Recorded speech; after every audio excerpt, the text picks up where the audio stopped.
Welcome along to another edition of the Army List Analysis series. And today we're looking at the Sicilian 1200 AD army with Italian Ghibelline 1200 AD allies. And this is a very interesting army. We're kind of coming towards the end of my series in the High Middle Ages, because when I had a look at the league and the armies that were being used, I've covered almost all of them. I think I'm on over 20 armies I've covered. There's a few more to go. I will cover Hungarians, a few of the Eastern European armies, and a couple of others. But we're getting there. We're almost at the end. And to sort of wrap up, or almost wrap up, with this kind of army, I think is quite nice, because this army, to me, represents the evolution of the game, really showing us the way and the direction that the game is evolving. And that is because of all these mixed bow units. I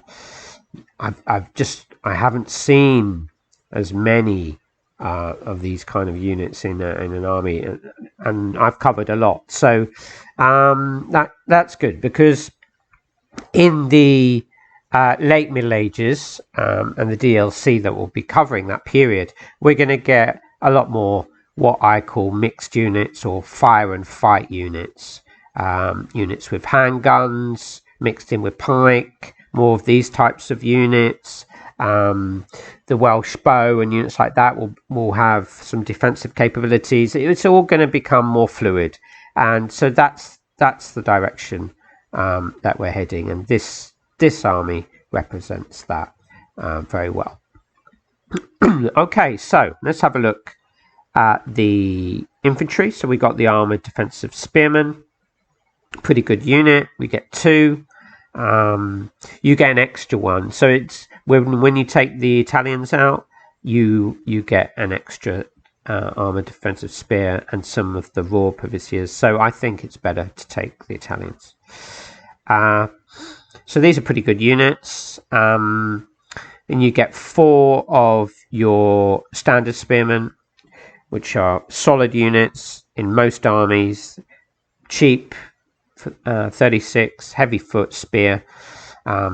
They can often do well against better units, so they're great to have mixed in with the raw version. As I've said, I really like these units. 24 heavy foot defensive spear, same price as slingers and javelin men, so they're good to bulk out your line. So you've got some nice options there. And then obviously the star of the show, the Pavilions. Now, I haven't used them so much, and I certainly haven't used an army with so many of them, but they can really be quite devastating, I think, against cavalry and infantry. I mean, any kind of infantry that's moving up, if you've got a fair amount of them, focus your fire, you should be able to disrupt something. I mean, a lot of these armies will have defensive spear, which are only protected. There's often not a lot of armor on the battlefield, so they can really be devastating, and they're sort of the upgrade on the crossbowman. I mean, in my top 10, I think it was my first version, the crossbowman came in at maybe around 5. I think I had them about 5, and this is kind of the upgraded version of the crossbowman, because you get armor and spear. They're 34% spear and 33% swordsman, so they are pretty good. Even in melee, I think roughly, I'd have to check, they're probably about 46 POA down in melee against your standard defensive spear, something like that. So they can do a job, they really can. And then when you add it all up, and not including the skirmishers, I've only got 2 skirmishers, but when you add it all up, I've got about 13 bow units. 13. I've got 4 of the Pavilions, got 2 raw Pavilions, 3 crossbowmen, and 3 of the massed archers, and 1 of the raw crossbowmen. 13 bow units. That's a lot. That's a lot. So even though we've only got 2 skirmishers, with that amount of mixed bow and crossbowmen and archers, I don't think you have to worry so much. When I do my next version of the top 10, I suspect that these guys, the raw Pavilions, are going to be up there. I've just been playing a game against Devon Cop, the wily veteran, and he used these units really well. I was so surprised. They're only 25. I think they used to be a little bit cheaper than that. So they're 25, and they're excellent against all kinds of cav.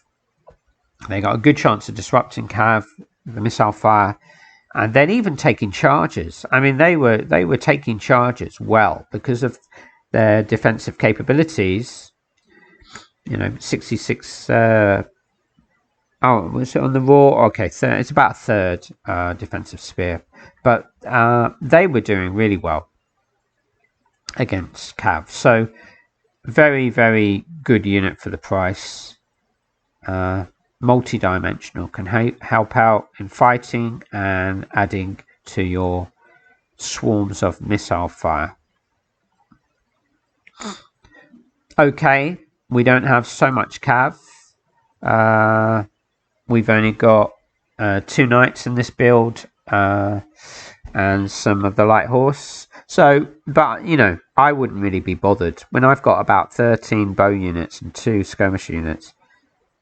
Any enemy that's got a cavalry advantage on me is going to have to be, pretty careful, because these bow units will just devastate a lot of cav and disrupt them pretty easily. And then if you've got 5 of these light horse archers buzzing around, I think it could be really hard to make use of your cavalry advantage. So I'm not that worried that I haven't got that much cav.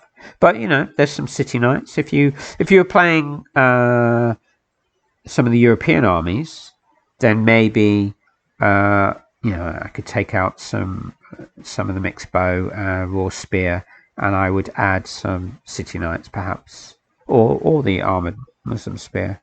Although you can only take one of those. So there is a little bit of flexibility there.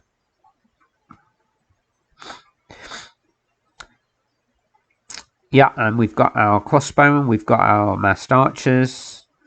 So backed up by all these mixed bow, that's great. We've got some Arab foot. They're light spear and swordsmen. They're at a disadvantage once in melee against defensive spear. But the good thing about them is that they can attack and charge.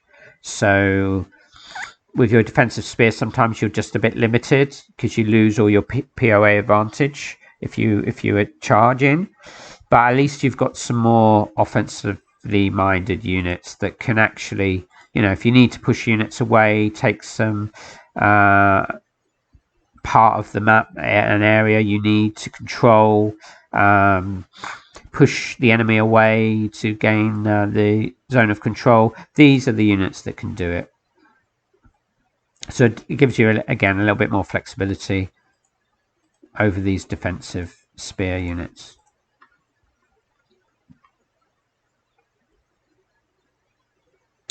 In terms of mixing it up a bit,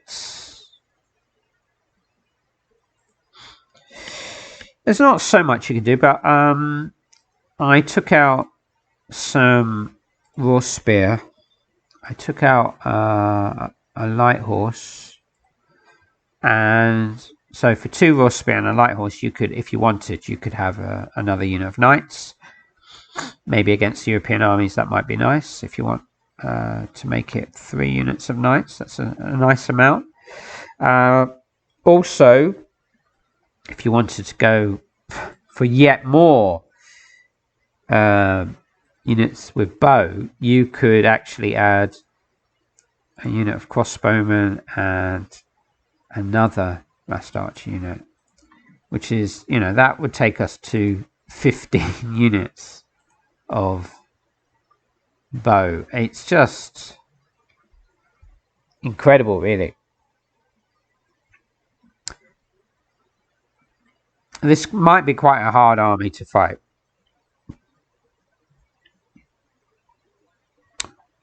Okay, disadvantages.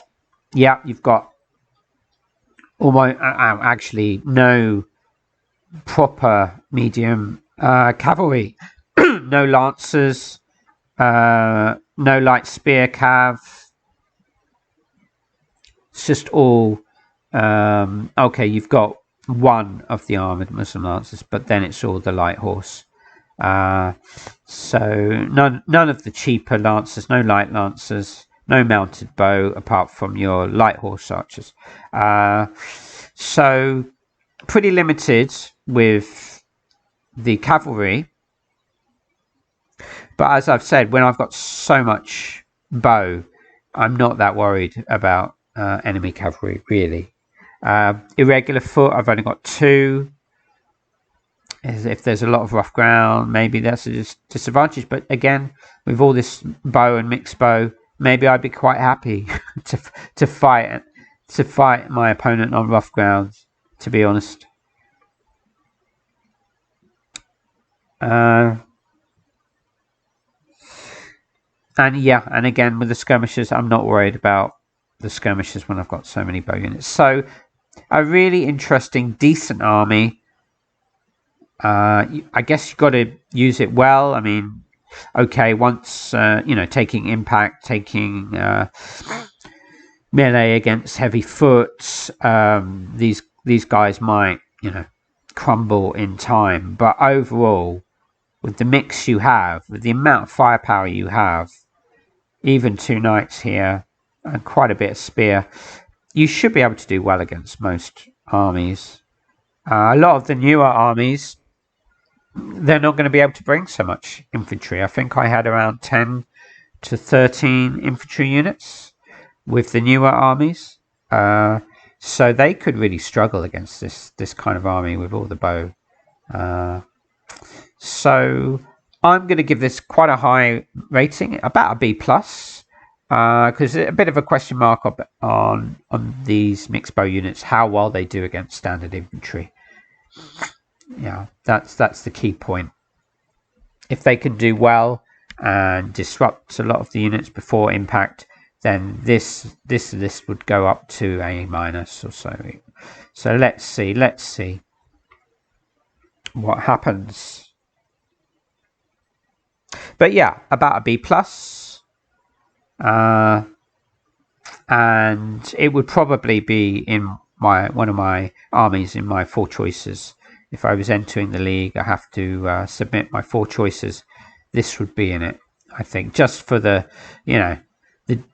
kind of different kind of play and gameplay that you'd be doing, and the different kind of units that you'd be using.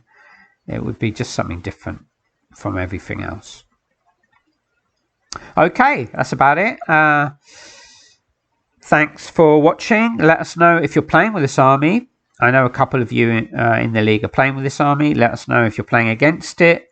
Maybe this is going to, the grade is going to go up in time. Let's keep our eyes on this army and see how it performs. Okay, see you again soon.